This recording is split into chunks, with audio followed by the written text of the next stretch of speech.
नमस्कार मित्रों, मैं हूं डॉक्टर हरिनिवास। चैनल है संस्कृत साहित्य एवं संस्कृति और आप इस समय आनंद ले रहे हैं हितोपदेश का। हिरण्यक ने स्पष्ट कह दिया लघुपतनक से कि भाई आप हो भक्षक और मैं हूं भक्ष्य।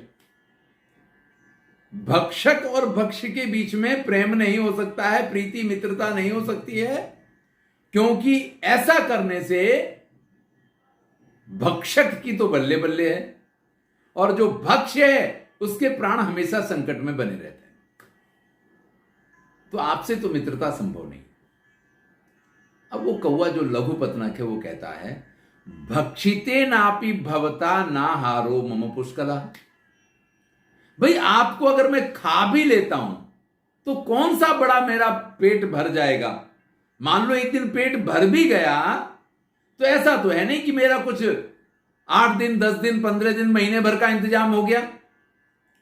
तो आपको खा लेने से मेरा कोई आहार का भंडार नहीं भर जाएगा। त्वयि जीवति जीवामि चित्रग्रीव इवानघ। लेकिन आप अगर जिंदा रहते हैं तो जैसे आपने चित्रग्रीव को जीवन दान दिया है, इस प्रकार से कभी भी अगर मैं किसी समस्या में पड़ जाऊंगा तो आप जैसा मित्र जो है वो जीवित ज्यादा अच्छा है। अरे आपको मार के एक दिन खा भी गया, एक दिन का भोजन मिल भी गया तो उससे तो जीवन नहीं चल जाएगा।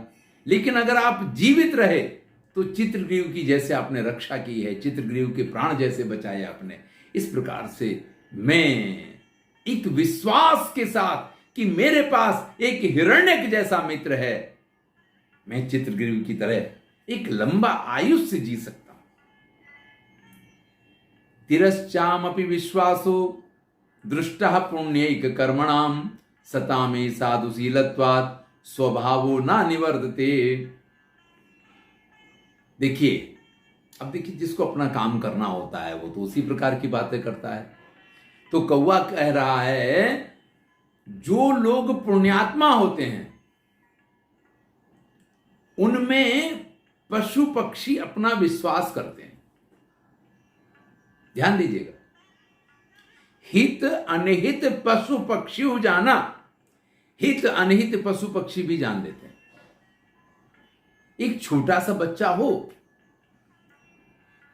मोर है, दूसरे पक्षी हैं, उसके पास जितना निडर होके पहुंच जाते हैं उतना निडर होके आपके पास नहीं आएंगे। लेकिन वहीं मैं कुछ 2 महीने जब वृंदावन रहा, अब तो वृंदावन बहुत बस्ती हो गई है, बहुत बिल्डिंगें बन गई हैं। तो जो आश्रम था, जिस आश्रम में मैं रहता था, वहां पे बहुत सारे मोर आया करते थे। लेकिन उन मोरों को अगर मैं दाना खिलाता था तो वो कभी मेरे पास आकर के उन्होंने दाना नहीं खाया, या अगर मैं बैठा हुआ हूं तो कम से कम मुझसे वो 10 फुट का अंतर बना के रखते थे। लेकिन वहां उस आश्रम के जो संत थे, जो महात्मा थे, जो हमेशा उनको दाना खिलाया करते थे, उनको दाना डालना मुश्किल कर देते थे।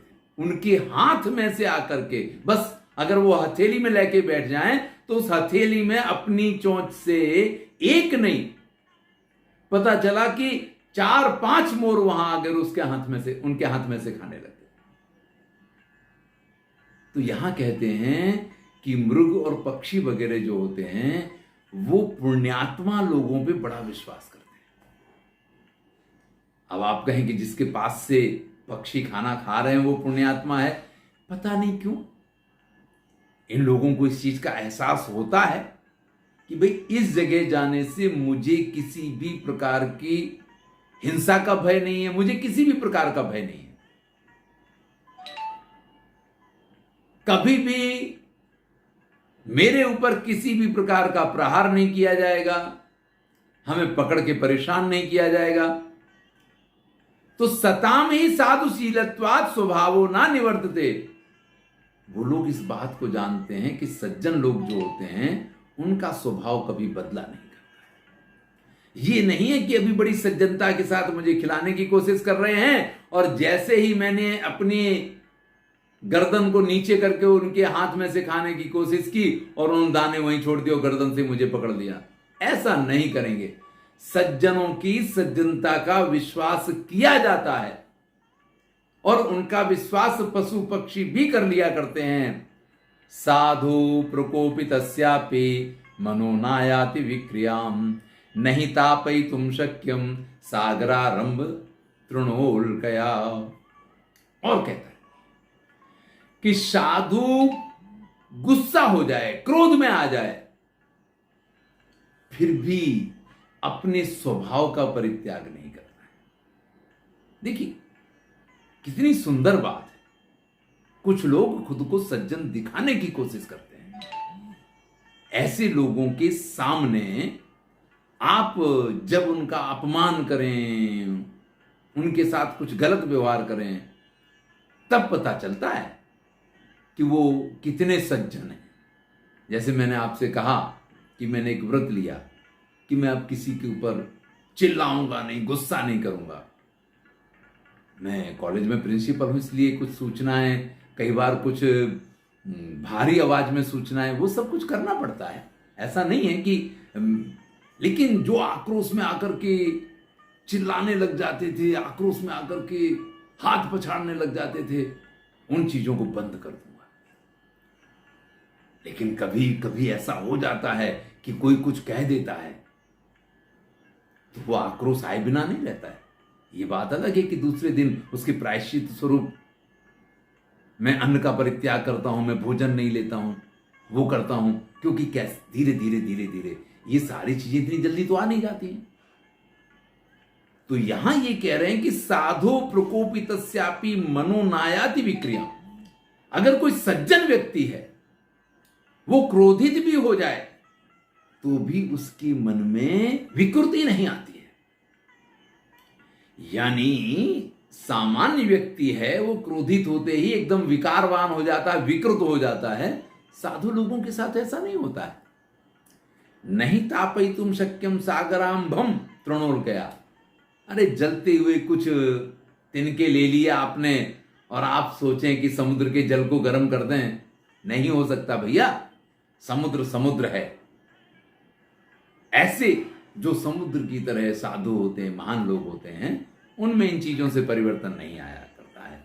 हिरण्यको ब्रूते चपलस्त्वम। अब बात तो अच्छी अच्छी कर रहा है लघुपतनक, वो बातें सुनने में ज्ञान युक्त भी हैं और श्रेष्ठ भी हैं।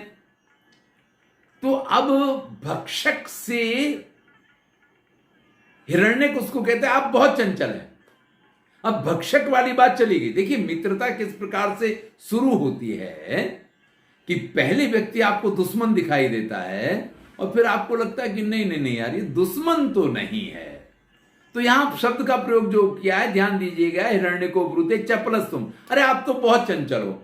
चपलेन से स्नेहा सर्वथा न कर्तव्य। चंचल व्यक्ति के साथ, जिसके स्वभाव में स्थिरता ना हो, उसके साथ प्रेम कभी नहीं करना चाहिए। और देखो एक कहावत है, मार्जारो महिषो मेषः काकः का पुरुषस्तथा विश्वासात् प्रभवत्यन्ते विश्वासस्तत्र नोचितः। बिल्ली, जो लोग बिल्ली पालते हैं, हमारे शास्त्र ये कहते हैं कि कुत्ते को पालिए, बिल्ली को कभी नहीं पालना चाहिए, क्योंकि बिल्ली का भरोसा कभी नहीं किया जा सकता है। शास्त्र ये कहते हैं। मार्जारो यानी बिल्ली, महिषो जो भैंसा है, यहां भैंस का बात नहीं है, जो पाड़ा होता है उसका भरोसा नहीं कर सकते हैं। मेषा, मेढ़ा बोलते हैं जिसको, वो भी कभी भी दो पैरों से खड़ा होकर ऐसी ठोकर मारेगा कि उल्टे हो जाओगे। काका, कौआ। और का पुरुषस तथा, और नीच व्यक्ति, कायर भी आप कह सकते हैं और नीच भी कह सकते हैं। फिर से समझ लीजिए, बिल्ली का, भैंसे का मेष का, कौवे का और नीच व्यक्ति का, इनका भरोसा नहीं करना चाहिए। इन पे जब आप भरोसा करेंगे प्रभवन्त्येते, तो ये फिर अपना पराक्रम दिखाना शुरू करते हैं। जब जब आप इनके ऊपर भरोसा करेंगे तब तब आपको मुंह की खानी पड़ेगी, मुंह की खानी पड़ेगी, तब तब ये विश्वासघात करेंगे। इसलिए इनके ऊपर विश्वास नहीं करना चाहिए। विश्वास तत्र अनुचितः, यहां पे विश्वास करना अनुचित है, यानी कि शास्त्र विरुद्ध है। किम चान्यत, और ज्यादा मैं तुमसे क्या कहूं, शत्रु पक्षो भवान अस्माकम, आप हमारे शत्रु पक्ष में हैं। शत्रु पक्ष यानी कुछ लोगों की स्वाभाविक शत्रुता होती है। ऐसा नहीं कि उनने उनका कुछ बिगाड़ा इसलिए वो उनके शत्रु होंगे। कुछ लोगों की स्वाभाविक शत्रुता होती है। गो व्याघ्रम गज सिंह मस्व महिषम श्वैणम च भ्रूरगम, ये ऐसे हैं कि इनकी स्वाभाविक शत्रुता होती है। गो, व्याघ्र, गज सिंह, महिष, अश्व, नेवला, सांप, इन्हें एक दूसरे का बुरा करने की जरूरत नहीं, बस एक दूसरे के शत्रु ये होते हैं। ऐसे ही मूषक कहता है कि आप तो हमारे शत्रु हैं। शत्रुणा नहीं संदध्या सुश्लिष्टेनापि संधिना सुतप्तमपि पानीयम समयत्येव पावकम। देखिए, शत्रु जो है आपका, वो चाहे जितना विश्वास पात्र आपका हो जाए, चाहे जितना अच्छा अच्छा आपसे बोले, चाहे जितना आपको विश्वास में लेने की कोशिश करे, सुश्लिष्टेनापि संधिना, लेकिन उसके साथ कभी प्रेम नहीं करना चाहिए, उसकी संधि का कभी भरोसा नहीं करना चाहिए। उदाहरण देते हैं, पानी को खौला दो, पानी को कितना भी गर्म कर दो, यानी पानी में अग्नि वाली दाहकता आ जाए, जैसे अग्नि जला देती है, ऐसे पानी किसी के ऊपर डाल दो, वो पानी उस व्यक्ति को जलाने की क्षमता रखता हो, लेकिन फिर भी जलती हुई आग के ऊपर वो गर्म किया हुआ पानी भी डालेंगे तो भी वो उसको बुझा ही देगी। ये है स्वाभाविक शत्रुता, कि उस अग्नि ने उस पानी को अपनी सारी क्षमता, सारी शक्ति प्रदान कर दी, कि जैसे मैं लोगों को जला सकती हूं ऐसे तुम लोगों को जला सकते हो, लेकिन फिर भी वो पानी अगर अग्नि के ऊपर पड़ेगा तो उस अग्नि को बुझा देगा। ये है स्वाभाविक शत्रुता। दुर्जना परिहर्तव्यो विद्या अलंकृतो भीषण।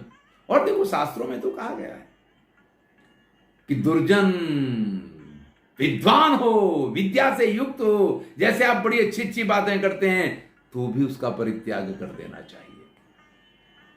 मणिना भूषिता सर्पा किम सौना भयंकरा। मणि से भूषित सर्प होता है तो क्या वो भयंकर नहीं होता है? भैया, दूसरे सर्प तो जब आप उनके ऊपर कोई प्रहार करेंगे, उनको जब आपसे कोई भय होगा तभी वो आपके ऊपर आक्रमण करेंगे, लेकिन जो मणिधारी सर्प होते हैं ना, उनको तो अपने ऊपर आक्रमण का नहीं, अपनी मणि पे आक्रमण का भय रहता है। तो वो तो मणि के प्रकाश में जिस किसी भी चीज को देख लेते हैं उसी के ऊपर आक्रमण कर दिया करते हैं, यानी वो ज्यादा भयंकर हो जाते हैं। तो दुर्जन जो होता है उसके पास बुद्धि कम है अगर, तो भैया वो जिस पे प्रहार करेगा उसी पे करेगा। लेकिन जब दुर्जन विद्वान हो जाता है, रावण जैसा बन जाता है, तो फिर भैया वो ज्यादा खतरनाक हो जाया करता है। इसलिए दुर्जन हो तो भले वो पढ़ा लिखा हो, विद्वान हो, फिर भी उसका परित्याग कर देना चाहिए। यद शक्यम न तद शक्यम, यद शक्यम शक्यमेव तत्। नोदके शकटम याति न च नौ गच्छति स्थले। देखो भैया, मैं आपसे फाइनल कह रहा हूं, हिरण्यक कह रहा है, किससे? लघुपतनक कौवे से, कि जो अशक्य है वो अशक्य है, जो असंभव है वो असंभव है। यद शक्यम शक्यमेव तत्, और जो संभव है वही संभव है। पानी में बैलगाड़ी नहीं चलती है, और नाव जो है वो जमीन पे नहीं चला करती है। जमीन पे नाव चलाओगे आप नहीं चला पाओगे, और पानी में बैलगाड़ी को लेके जाओगे तो भैया वो डूब जाएगी। इसलिए जो संभव है वो संभव है, जो असंभव है वो असंभव है। हमारी आपकी मित्रता संभव नहीं है तो संभव नहीं है। उस असंभव को संभव बनाने की कोशिश मत करो। महता अपि अर्थ सारेणे यो विश्वसति शत्रुषु भार्यासु चा विरक्तासु तदंतम तस्य जीवनम। बड़ा ही सुंदर श्लोक है। वैसे तो सभी श्लोक बड़े सुंदर हैं, लेकिन यहां जो बात कही गई है, जीवन में इस चीज पे बड़ा विचार करके चलना चाहिए। आपको आपके दुश्मन से बहुत बड़ा लाभ दिखाई दे रहा हो, आपको लग रहा हो ये संपूर्ण रूप से विश्वास पात्र है, फिर भी उस पर विश्वास नहीं करना, यानी नहीं करना। महता अपि अर्थ सारेण, आपको बहुत बड़ा लाभ आपके दुश्मन से होने वाला हो, आपको लगे कि वो बड़ा ही विश्वास पात्र हो गया है और आपको बहुत बड़ा फायदा करवाने वाला है, फिर भी उसका विश्वास नहीं किया जा सकता है। जिस प्रकार से जो पत्नी आपको प्रेम ना करती हो, जो पत्नी व्यभिचारिणी हो, जो किसी और के प्रेम में पड़ गई हो, तो उस पत्नी का विश्वास नहीं करना चाहिए। उसके साथ उठने बैठने में आपके प्राण हमेशा संकट में हैं। आप ये मान के चलिए।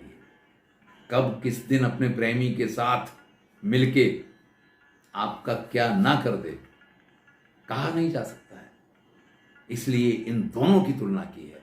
यानी दुश्मन जो बड़ा आपके साथ विश्वास पात्र बन गया हो, और वो पत्नी, क्योंकि पत्नी है तो विश्वास पात्र तो है, लेकिन वो दूसरे को प्रेम करने लग गई है, जो व्यभिचारिणी हो गई है, जो आपसे विरक्त हो गई है, आपके प्रति उसकी रति नहीं है, तो फिर जीवन में ऐसे लोगों से सावधान रहना चाहिए भैया। इनके साथ नहीं रहना चाहिए। लघुपतनक ने ये सारी बात जब हिरण्य की सुनी तो कहता है, श्रुतम मया सर्वम, मैंने सब कुछ सुन लिया। आपको जो बोलना था आपने बोल दिया, मैंने आपकी हर बात को सुन लिया है। तथापि मम चैतावान संकल्प, लेकिन फिर भी मेरा ये दृढ़ संकल्प है। देखिए जीवन में सफलताएं कैसे मिला करती हैं। लघुपतनक कह रहा है कि आपने जो कुछ कहा मैंने सब सुना, लेकिन मेरा भी ये दृढ़ निश्चय है, त्वया सह सौहृदम अवश्यम करणीयम, कि तुम्हारे साथ मित्रता करनी है, यानी करनी है। बस ये असंभव है तो इसको संभव बनाऊंगा। मैं आपका शत्रु हूं तो मित्र बन के दिखाऊंगा। मैं विश्वास पात्र हूं तो विश्वास पात्र बन के दिखाऊंगा। मेरा भी ये निर्णय है। आपको मित्र बना के रहूंगा, आपके साथ मित्रता करनी है, यानी करनी है। नोचेद अनाहारेण आत्मानं व्यापादेष्यामि, और अगर आपको अपना मित्र ना बना पाया तो यहीं पे भूख हड़ताल करके अपने प्राणों का परित्याग कर दूंगा। भाई भूख हड़ताल आज की चीज नहीं है। आप सोचते हो कि गांधी जी ने शुरू किया है, नहीं। लघुपतनक कहता है या तो आपको मेरी मित्रता स्वीकार करनी पड़ेगी, क्योंकि ये तो मैंने निश्चय कर लिया कि आपको तो मित्र बनाना है, और नहीं तो यहीं आपके दरवाजे पे भूखा प्यासा रह के अपने प्राणों का परित्याग कर दूंगा। चलिए भैया, आगे क्या होता है इस कथा को हम अगले वीडियो में सुनेंगे। मैं हूं डॉक्टर हरिनिवास। आनंद लीजिए, अच्छा लगे तो मित्रों के साथ शेयर कीजिए।